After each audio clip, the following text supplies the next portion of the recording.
గురువారం నాడు ఉస్మానియా యూనివర్సిటీలో విద్యార్థులు ఆందోళనకు దిగారు.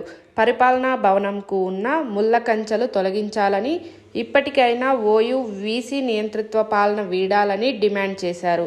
యూనివర్సిటీ పరిపాలనా భవనం వద్ద నుండి లైబ్రరీ వరకు విద్యార్థులు ర్యాలీ చేశారు మరియు పరిపాలనా భవనం వద్ద ఆందోళనకు దిగి లోపలికి వెళ్లేందుకు ప్రయత్నించారు.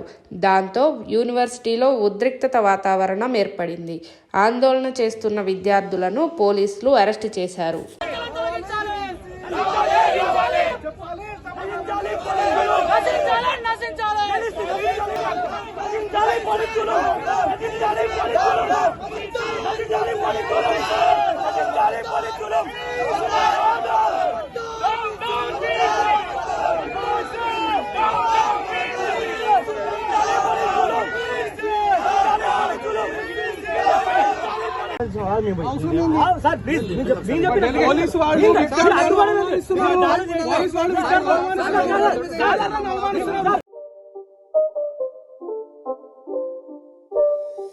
It's not a game, it's a